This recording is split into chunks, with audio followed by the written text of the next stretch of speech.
और बहुत मायने रखने वाली है, क्योंकि हमारी स्थापना, भारतीय जनता पार्टी की स्थापना, भारतीय जनसंघ की स्थापना यही बंग भूमि के बड़े नेता श्यामा प्रसाद मुखर्जी ने। भारतीय जनता पार्टी की स्थापना से स्वामी विवेकानंद और बंकिम चंद्र चट्टोपाध्याय, इनका अनुकरण भारतीय जनता पार्टी ने अपने सभी सिद्धांतों के अंदर किया है।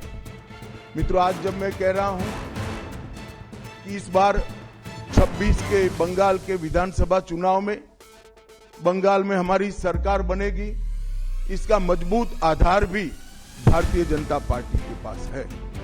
मैं आपको 2014 से 2024 तक के चुनाव के यात्रा के परिणामों को बताना चाहता हूं। 2014 के लोकसभा चुनाव में हमें 17% वोट मिले थे और 2 सीटें मिली। मेरी बात जरा सभी पत्रकार बंधु ध्यान से सुने।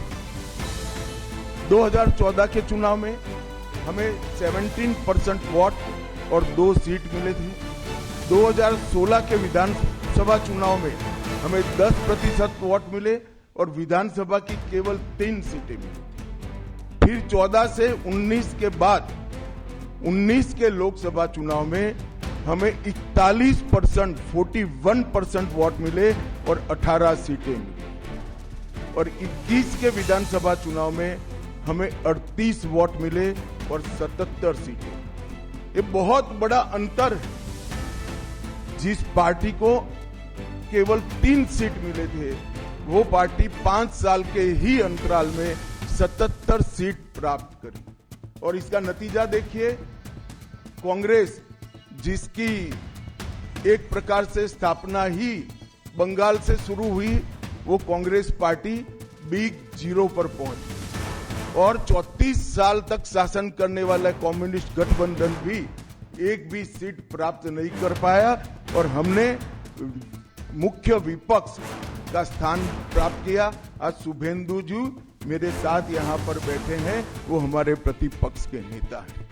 24 के चुनाव में भी हमने 39% वोट प्राप्त किया, 12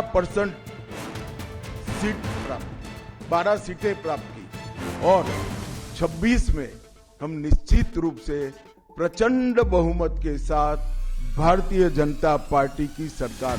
दीक्षांत एडुटेक लाया है दीक्षांत ई लर्निंग ऐप। बने दीक्षांत का चैनल पार्टनर और अर्न करें लाखों रुपए प्रति महीने। चैनल पार्टनर बनने के लिए विजिट करें www.dikshans.com। हमारे YouTube चैनल को सब्सक्राइब और Facebook पेज को लाइक करना ना भूलें। धन्यवाद।